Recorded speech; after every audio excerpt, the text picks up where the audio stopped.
사무엘하 2장 1절로 7절입니다. 듣겠습니다. 그 후에 다윗이 여호와께 물어가로되 내가 유다 한 성으로 올라가리이까? 여호와께서 가라사대 올라가라. 다윗이 가로되 어디로 가리이까? 가라사대 헤브론으로 갈지니라. 다윗이 그 두 아내 이스라엘 여인 아히노함과 갈벳 사람 나발의 아내 되었던 아비가일을 데리고 그리로 올라갈 때에 또 자기와 함께한 종자들과 그들의 귀숙도를 다 데리고 올라가서 헤브론 각 성에 거하게 하니라. 유다 사람들이 와서 거기서 다윗에게 기름을 부어 유다 족속의 왕을 삼았더라. 혹이 다윗에게 고하여 가로되 사울을 장사한 사람은 길앗 야베스 사람들이니이다 하매 다윗이 길앗 야베스 사람들에게 사자들을 보내어 가로되 너희가 너희 주 사울에게 이처럼 은혜를 베풀어 장사하였으니 여호와께 복을 받을지어다. 너희가 이 일을 하였으니 이제 여호와께서 은혜와 진리로 너희에게 베푸시기를 원하고 나도 이 선한 일을 너희에게 갚으리니 이제 너희는 손을 강하게 하고 담대히 할지어다. 너희 주 사울이 죽었고 또 유다 족속이 내게 기름을 부어 저희의 왕을 삼았음이니라. 아멘. 아멘. 오늘 주신 말씀 가지고 다윗 유다 지파의 왕이 되다라는 제목으로 은혜 주실 때 많은 은혜 되시길 바랍니다.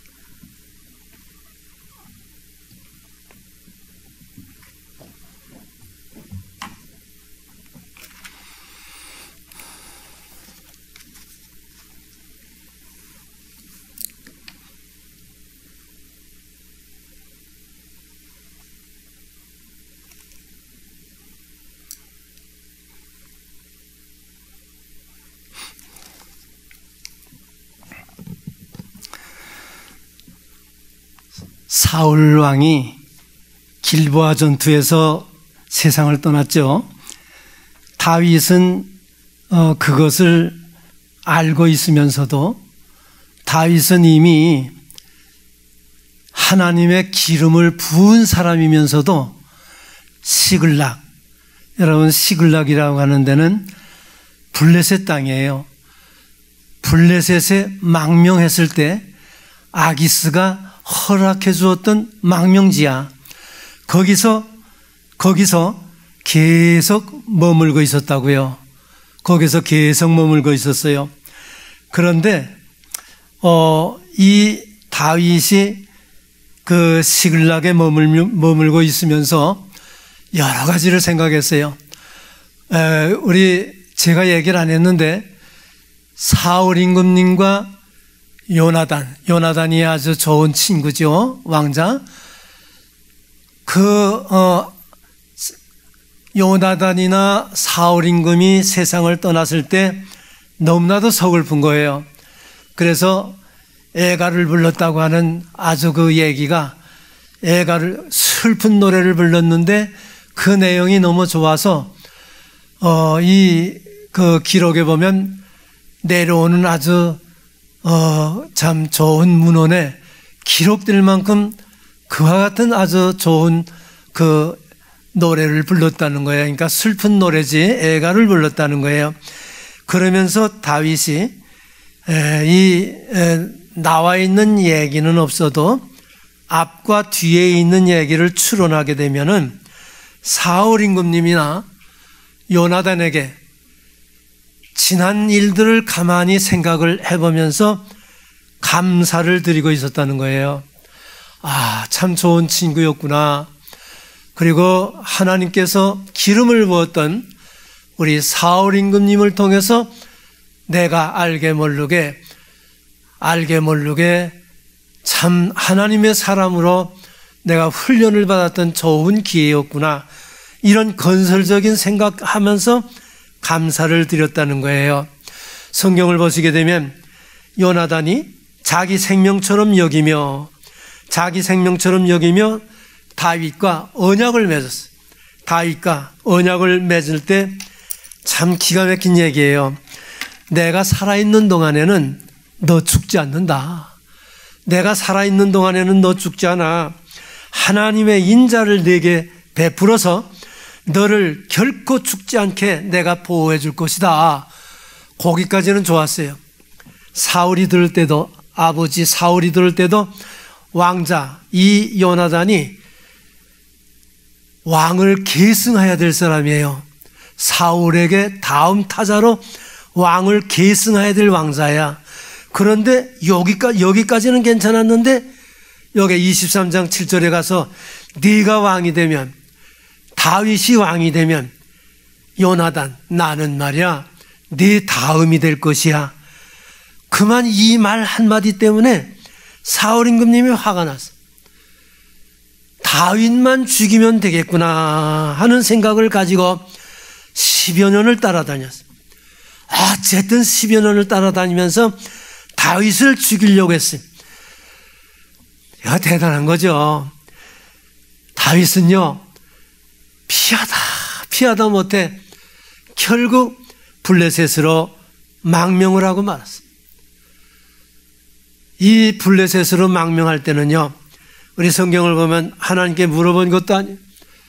그저 이게 좋겠구나 마음으로 생각되어서 갔다는 거예요.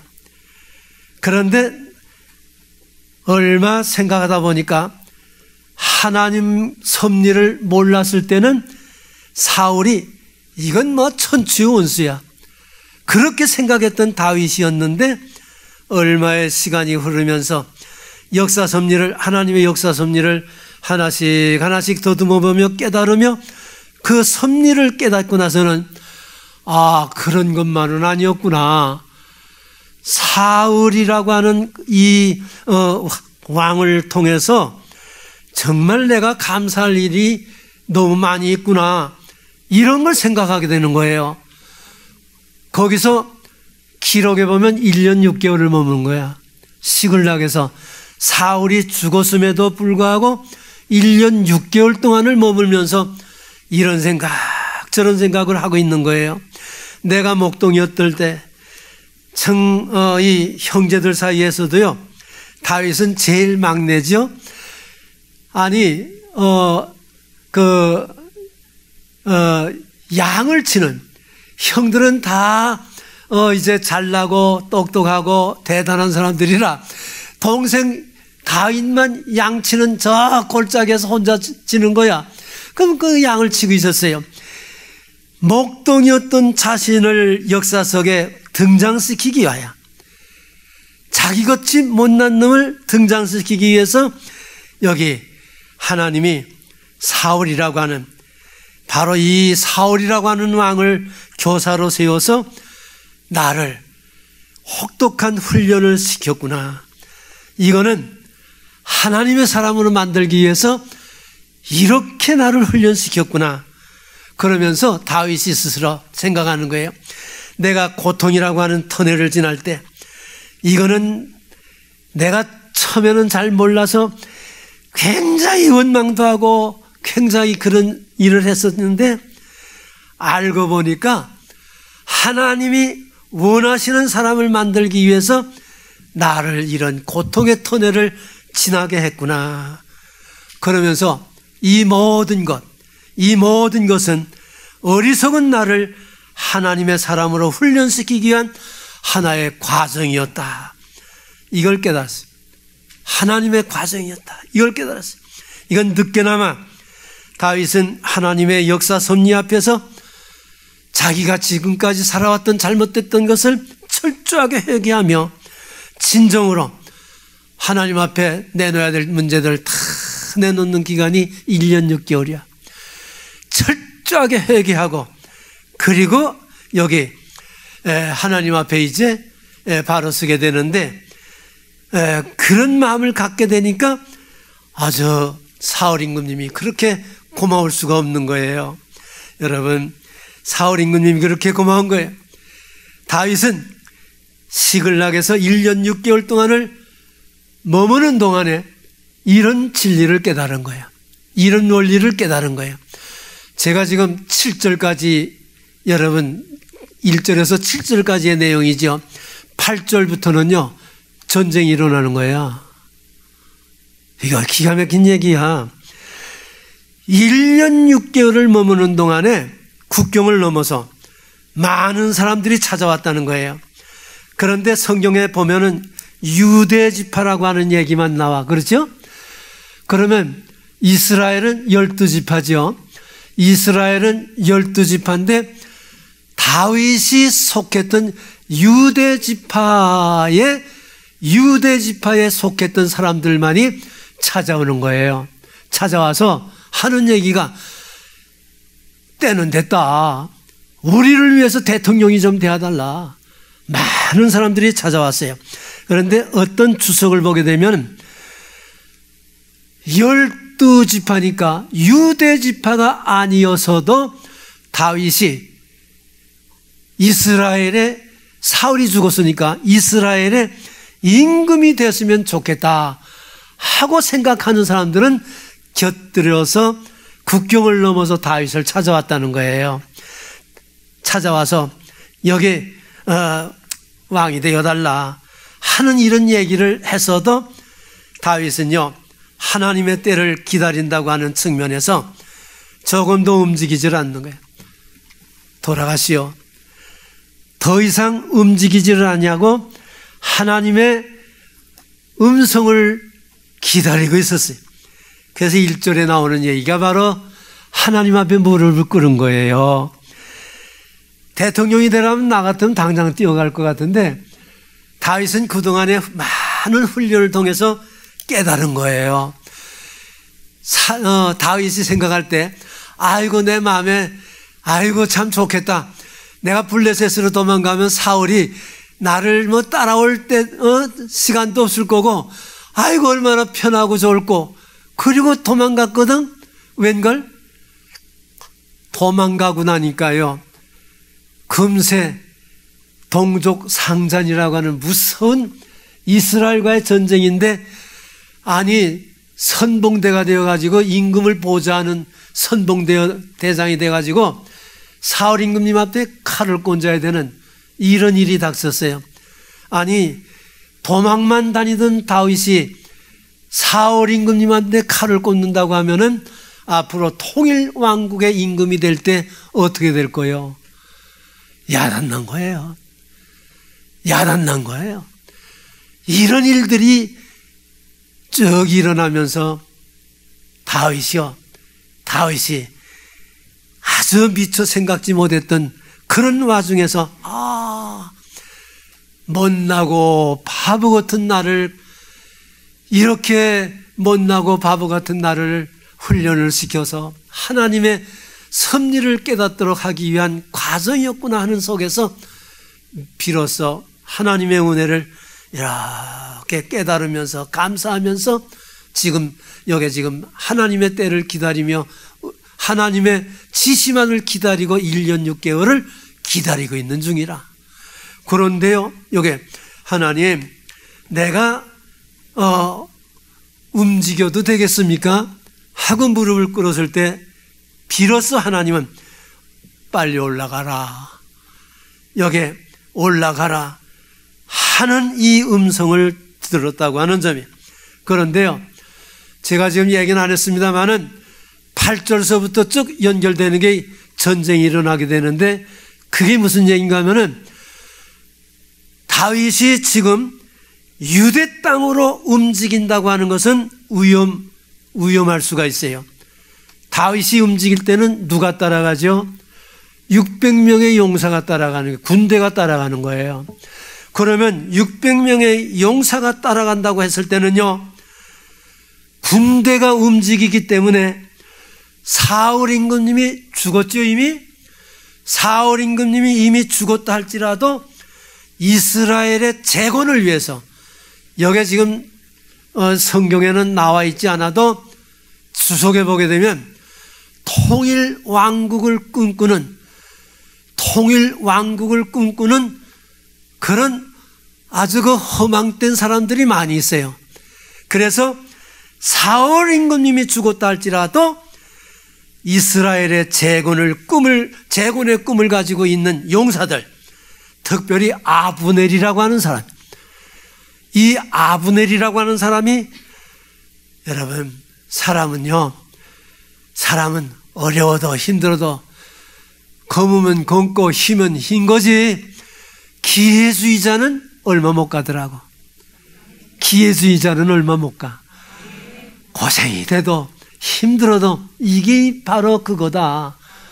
이게 바로 주님이 원하시는 길이다 하면 그대로 가는 게 승리하는 겁니다.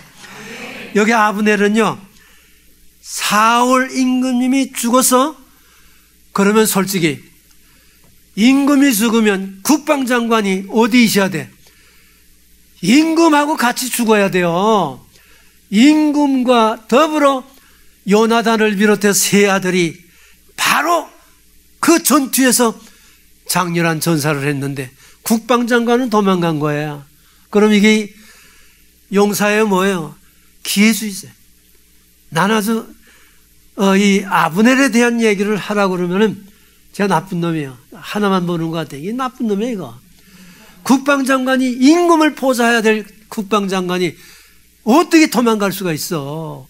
어떻게 이렇게 임금이 죽고 요나단이 죽고, 요나단, 여러분, 그때 요나단이나 이 아브넬은 국방장관이었지만 요나단도 싸움을 잘하는 장수예요. 아주 장수도, 그 장수가 아버지 옆에서요, 삼형제가 장렬하게 죽는데 국방장관만 살아서 도망간 거예요. 이 아브넬이야 바로. 이 사람이 축이 되어가지고 이스라엘의 재건을 위해서 용사들을 다 불러 모아가지고 지금요, 사람들의 눈치 때문에 움직이지만 않았을 뿐이지 물 밑에서는 작업을 다 하고 있는 거예요. 지금 작업을 다 하고 있는 거예요. 그런데 다윗이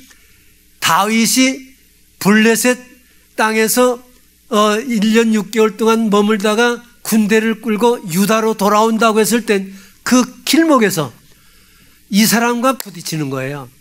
이 사람과 부딪히게 되면 아브넬이 어떻게 하겠어? 다윗을 죽여야지. 그래야 자기가 통일왕국의 왕이 되지 않겠어? 왜요? 여기 성경에 나오죠. 이스보셋이라고 하는 사람은 네 번째 아들이죠. 사울의 네 번째 아들인데 병이 들어서 삼형제는 다 전쟁에 나갔는데 이 사람은 병이 들어서요, 요양하고 있었다고요. 일어날 수가 없어요. 그런데 아브넬이 병들어서 꼼짝 못하고 있는 이 이스보셋을 앞장 세워서 대통령으로 앉혀놓고 혼자 주무는 거지. 이 작업을 하기 위해서 물 밑에서 이미 작업을 다 하고 있는 판인데 다윗이 군대를 끌고 지나가 봐. 아브넬이 가만두겠어? 가만히 있겠냐고 말이야. 이거 전쟁이 일어나는 거예요. 다윗은 벌써 알고 있어 다. 그래서 하나님, 이런 위급한 상황인데 내가 어떻게 있으면 좋겠나이까 하고 물었을 때 하나님은 뭐 다른 것 올라가라. 그런데 이 올라가라고 하는 이 얘기 속에서 보면요, 해피르면 헤브론으로 올라가라는 거예요. 헤브론으로 올라가라는 거예요. 참 저는 그렇게 생각합니다. 헤브론이 유대 지파의 중심이에요. 지금 사울 왕이 있었던 그 지역이 기브온이죠. 이 기브온에서 지금 우물거리면서 물밑 작업을 다 하고 있는데, 아니 그 옆으로 지나가 봐. 전쟁이 나겠어 안 나겠어? 나지. 그러면 사울 임금님의 아들을 앞장 세워서 이스라엘 재건이라고 하는 명분을 세워서 이 짓을 하고 있는데 가만히 있겠어 또? 이 아브넬이 이걸 지금 뻔히 알고 있기 때문에 하나님께 물었더니 가라는 거예요. 여기서요, 헤브론으로 가라 하는 얘기 속에는요, 깊은 뜻이 하나 있어. 가라고 하는 사람이 책임질 테니까 걱정하지 마라. 가라고 하는 사람이 책임질 테니까 걱정하지 말고 가라. 바로 이 얘기예요. 여러분, 하나님이 명하시면 책임지시는 겁니다. 나는 그렇게 생각을 해요. 내가 주석을 보니까 그래요. 그래서 책임져 주실 줄로 믿고, 나는 예배 드리면서도 이 마스크가 코로나가 무서워서 이걸 하고 있지만 여러분 이게 해결해 주나요? 나 담임 목사인데 설교 듣고 은혜 받은 거예요. 아, 이게 해결해 주나요? 하나님이 해결해 주시는 거지 이게 해결해 주냐고. 그러나 행정명령이니까 해야 될 것은 다 하는 겁니다. 손 닦기도 하고 거리 뭐 마스크니 뭐 할 거 없이 하라는 대로 하고 그리고 예배 드리는 거예요. 하나님이 해 주시는 거예요. 예, 이겁니다. 우리 성경에 있어요. 창세기 49장 10절 보면 야곱이 마지막 이혼하잖아. 이것만 있는 게 아니야. 모세가 마지막 축복할 때 신명기 33장 7절에도 모세가 마지막 그 축복하는 이야기 속에서 유대 지파가 앞으로요 아주 그 속에서 임금이 나서 다스린다고 하는 예언이 있는 거예요. 하나님의 예언이. 이거는요 유다에게 이루어질 하나님의 언약이라고 하는 것은요 하나님이 정하신 때가 되면 정확하게 이루어진다고 하는 이런 측면에서 보면 지금이 바로 하나님의 때예요. 다윗이 헤브론으로 가면서 다시 기름을 부어. 이야, 하나님이 참 얼마나 급하면 다윗이 가면서 기름을 부어서 유대 왕으로 삼게 되거든. 그러면 유대 지파를 중심으로 해서 유대인의 왕이 되는데 아니야. 5장에 가게 되면요 비로소 전 이스라엘의 임금이 되게 되는데 요 과정이 요게 석장 속에 담겨져 있는데 무서운 전쟁이 일어나는데 이 전쟁을 어쩔 수 없이 죽여야 될 사람은 죽는 거고 살아야 될 사람은 사는 건데 주님이 그것은 규정해 주시더라고. 다윗은 600명 용사밖에 더 있겠어? 그러면 11지파를 가지고 여기 사울 왕의 재건을 위해서 왕가를 재건한다고 하는 명목하에 아브넬이 데리고 있는 군사는요 엄청난 군사를 갖고 있어요. 그러면 우리가 액면적으로 보면 인간적으로 따질 때요 많은 군사를 데리고 있는 것이 이기겠죠. 600명보다는 많은 군사를 가지고 있어야 이기지 않겠어요? 아니요. 하나님의 계산은 사람의 계산과는 전혀 달라요. 사람의 계산과는 전혀 달라요. 이런 내용들이 담겨져 있는 얘기인데 잘못하게 되면 잔소리와 같은 얘기가 돼서 넘어갑니다. 저는요 하나님이 우리에게 주신 선물 중에서 자유의지가 있어요. 담임 목사 설명하는 얘기를 더 이상 무슨 설명이 필요 있겠어. 그런데 여기서 will이라고 하는 이 단어 속에는요 바울 사도 얘기를 갖다 붙이면 아주 정확한 얘기가 하나가 있어. 하나님이 우리에게 주신 선물 중에서 자유의지가 있는데 이 자유의지가 있다고 해서 내 마음대로 하면 되겠다. 아니, 하나님의 말씀 안에서의 자유입니다. 말씀을 떠나면 방종이라고 그래요. 말씀을 벗어나면 이건 방종이지 자유가 아니에요. 하나님 말씀 안에서의 자유입니다. 이런 얘기예요. 그래서 다윗이 시글락에 있을 때 얼마든지 사람들이 넘어와서 대통령 되라니까 인간적으로 보면 그래 하고 넘어가지 않게 마음대로 할 수 있어요.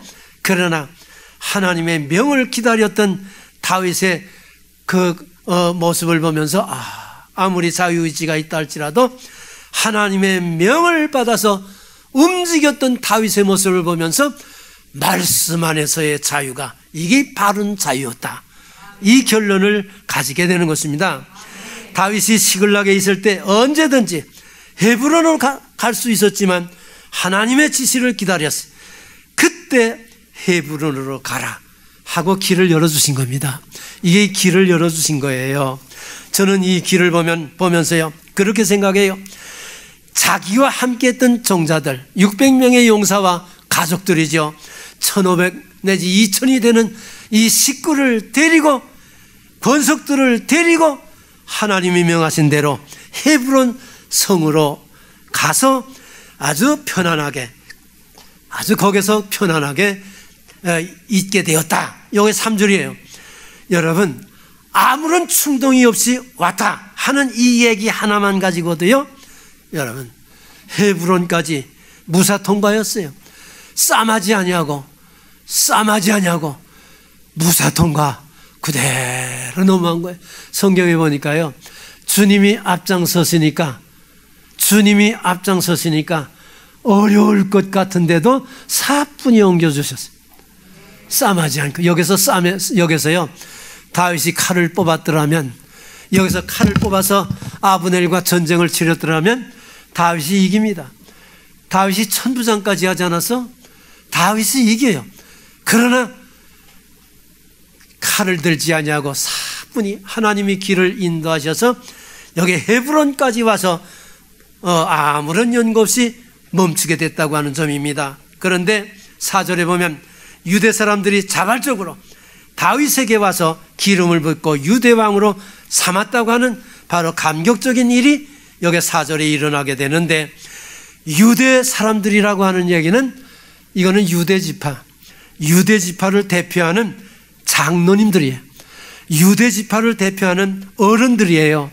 바로 이분들이 와서 기름을 붓다는 거예요. 찾아온 목적이 뭘까? 다윗에게 기름을 부어서 유대인의 왕으로 삼는 거예요. 이거는 공식적으로 유대 지파의 지도자로 삼았다고 하는 뜻이고, 이거는 이제부터는 우리 유대 지파 모든 사람들은 바로 다윗이 치리하는 대로 우리는 그대로 추종합니다 하고 추대했다고 하는 뜻이었습니다. 그럼 여기서 시비 하나가 붙어. 하나님, 기왕의 유대 지파의 왕으로 삼으려고 했더라면 빨리 하지 말이야. 왜 이렇게 12년 동안 고생 시켜가지고 이제야 말이야 왕을 삼았냐고 덤벼들 것 같아요. 그런데 덤벼들 거 없어요. 이유는 간단해요. 이것도 또 담임 목사님이 다 설교했던 얘기를 나는 쉽게 그걸 뽑아다 쓰기만 하면 돼 있어. 하나님이 때를 기다리신 거예요. 하나님이 때를 기다리신 거예요. 사람도 안 됐는데, 기본적인 자세도 안 됐는데 왕으로 삼으면 사울 임금님과 똑같이, 사람도 안 됐는데 어떻게 왕을 삼는 거예요? 사람도 안 됐는데 어떻게 왕을 삼아? 사람 같지도 않은데 어떻게 왕을 삼아? 다윗의 자손을 통해서 예수 그리스도가 탄생해야 되는데 사람 같지도 않는데 안 돼요. 그래서 기회를 주셨지만 자기가 안 하면 안 되는 거예요. 그래서 will이라고 하는 이 영어의 뜻이 그렇게도 중요한, 할 수도 있고 안 할 수도 있는 거야. 그러나 주님의 뜻을 따라 아멘 순종할 때, 말씀 안에서 순종할 때 이 자유의지는 값이 있는 자유의지다, 이렇게 설명합니다. 여기 지금 하나님이 때를 기다리신 거예요. 다윗이 신종왕국의 왕이 될 수 있도록 자질을 갖추기까지, 인격과 품성이 이루어질 때까지, 그것이 이루어질 때까지의 시간이었어요. 이러한 요건이 구비하기까지 오랜 동안 시련을 거쳐서, 연단을 거쳐서 하나님의 신앙이 정립될 때까지 기다리시다가 이전됐구나, 헤브론으로 가라 하고 명령하신 겁니다. 오늘도 우리들에게 이와 같은 명령이 들려줬으면 좋겠어요. 하나님이 보실 때 세연중앙은 됐어, 그동안 고생했지, 얼마나 고생했어 하고 인정하시고 헤브론으로 가라 앞장서셔서 이끄시는 하나님이 이끌어 주시기를 축복합니다. 여기 지금 보니까요, 4절에 보면 이런 내용이 또 담겨져 있어.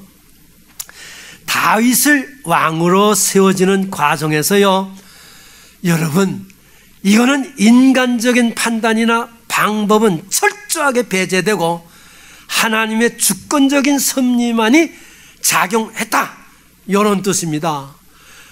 다윗은 유다 지파의 왕으로 기름을 부었어요.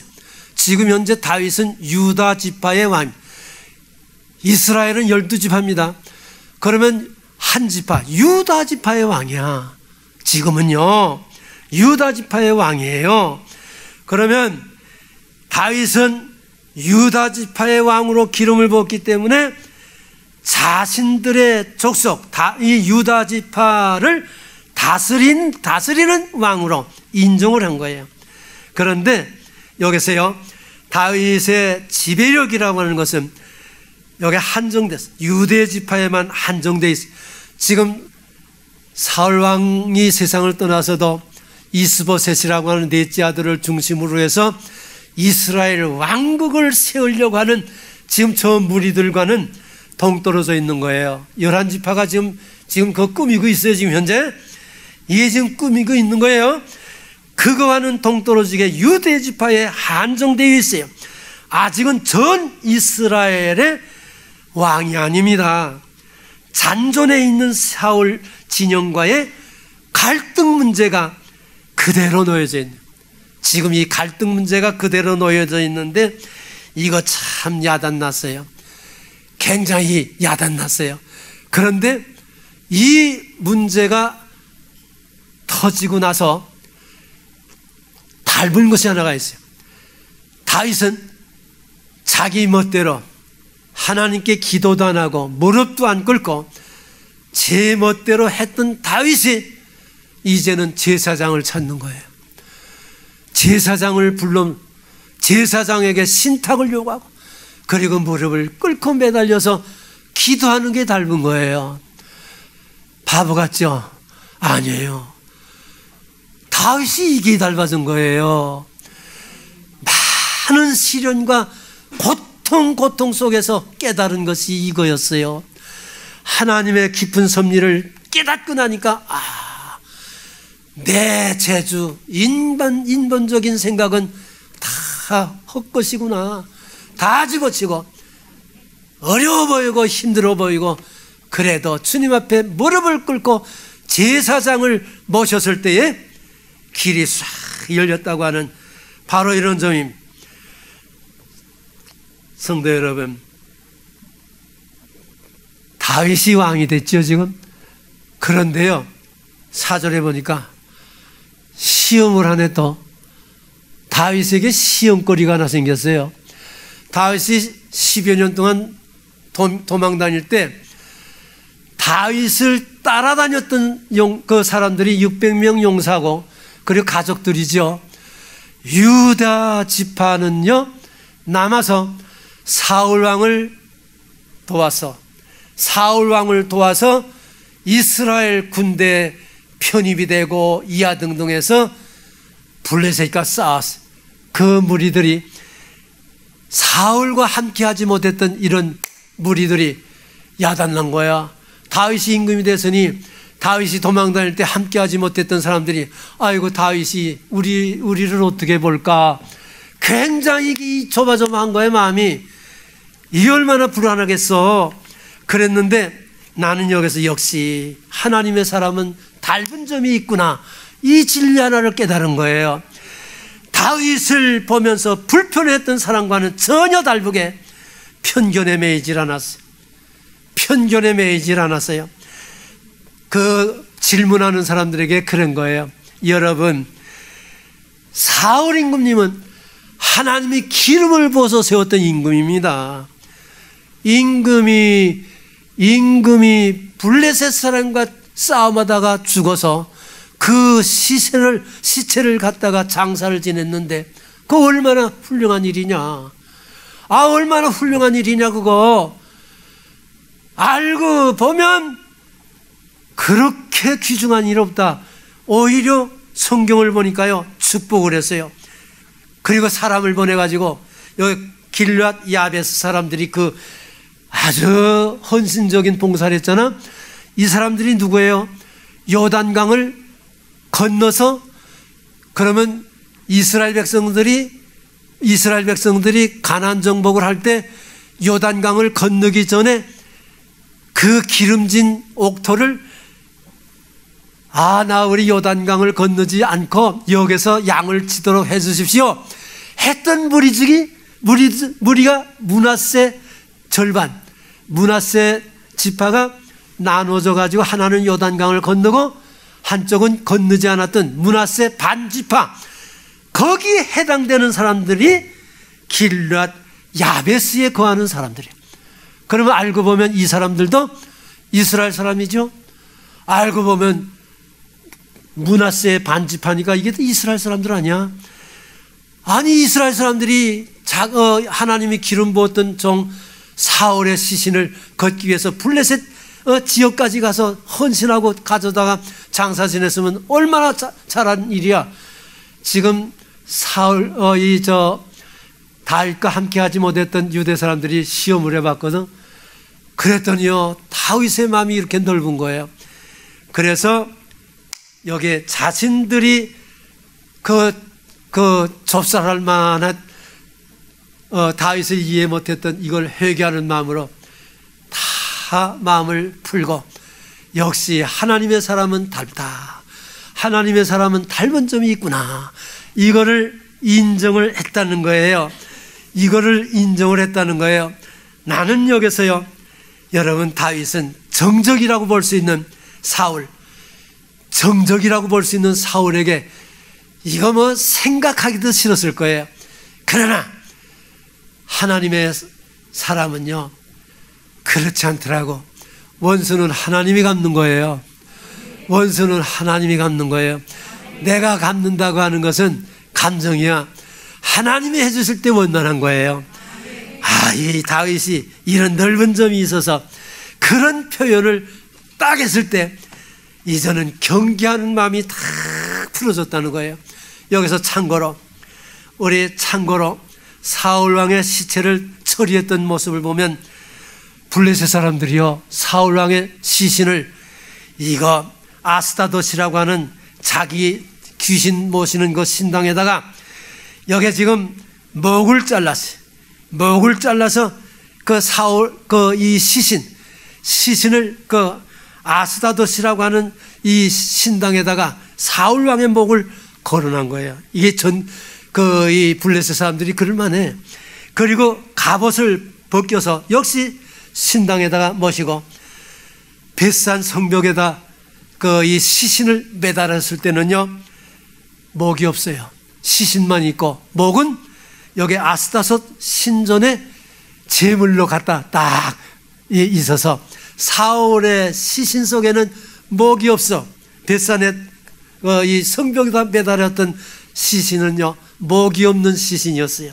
이거는 왜 참고로 그런 시신도 있구나, 그렇게 된 거예요. 그럼 여기서 저희들이 하나 알아야 될 중요한 사건이 하나가 있어요. 사울 왕과 세 아들의 시체를 성벽에 매달았다고 하는 것은 이거는요, 이스라엘 하나님께 대한 모욕임, 이거는 있을 수 없는 모욕이었어요. 그런데 이 모욕을 이제 당했을 때 그대로 끝날 줄 알았죠? 아니에요. 하나님은요, 하시면 하는 거예요. 하나님은요, 참을 때까지 참으시다가 하실 때는요, 엎어버리는 거예요. 엎어버리는 거예요. 길앗 야베스 사람들이 사울의 시신을 가지고 오면서 헌신적으로 했는데 얄미운 놈들이 하나가 있어요. 사울이 어느 지파지요? 베냐민 지파지요. 사울이 임금님이 됐을 때 이스라엘의 정권의 제반 높은 지역은 베냐민 사람들로 다 차지했어요. 사랑을 독차지했던 이 사람들은요, 자기의 생명이 아까워서 전부 목을 웅크리고 숨어 있는 동안에 길앗 야베스 사람들이 헌신적인 일을 했다고 하는 점을 보면, 참 너무 아이러니야. 사랑을 받았던 사람들은요, 목을 움직이고 아주 숨어 있는 동안에 사울 임금님의 시신을 갖다가 장사를 지냈던 길앗 야베스 사람들, 이거 저 상 받아도 큰 상 받아야 되겠죠. 다윗이 정말 큰 상을 줬어요. 다윗이 아주 큰 상을 줬어요. 나는 이 모습을 보면서 이렇게 결론을 냅니다. 여러분, 지금 하나님이 다윗을 임금으로 삼았는데 이제 8절부터 싸움이 일어나는 거예요. 8절부터 싸움이 일어나는데 그 싸움하는 이 와중에서 하나님이 다윗을 어쩌면 그 앞에 뒤에서 지켜주시는지 몰라요. 지켜주신다고 하는 방패, 여러분 성경 시편에 나오는 방패는요, 앞에서만 지키는 것이 아니라 눈으로 보지 못하는 뒤에서도 지키는 거예요. 하나님이 나의 방패가 되신다고 하는 것은 눈에 보이는 앞에서만 지키는 것이 아니라 눈에 보이지 않는 뒤에서도 지킨다는 거예요. 방패 되시는 하나님이 다윗을 지켜주신 것처럼 코로나로 무섭지요. 생활고로 무섭지요. 정말 무서운 것이 많은데 이 와중에서도 우리 백성을 지켜주시되 방패처럼 눈에 보이는 것에서부터 눈에 보이지 않는 것까지 방패 되셔서 다윗을 지켜주시듯이 세연중앙 여러분을 지켜주실 줄로 믿습니다. 하나님의 역사 섭리는요, 때가 되면 아니 지금 저 망명했던 사람을 이끌어다 대통령 삼는 걸 보니까 얼마나 급하면 그렇겠어. 하나님의 섭리는 몰라요. 이렇게 몰라. 때가 이르면 그대로 이루어지는 거예요. 역사 섭리는 그대로 이루어지는 거예요. 바로 이 진리를 믿고 살아가는 여러분들에게 하나님의 섭리가 이루어지는 축복이 임하시기를 축원합니다. 기도하겠어요. 하나님 고맙습니다. 우리에게 귀한 말씀 주셔서 고맙습니다. 이 말씀 이루어지게 하옵소서. 예수님의 이름으로 기도드렸습니다. 아멘.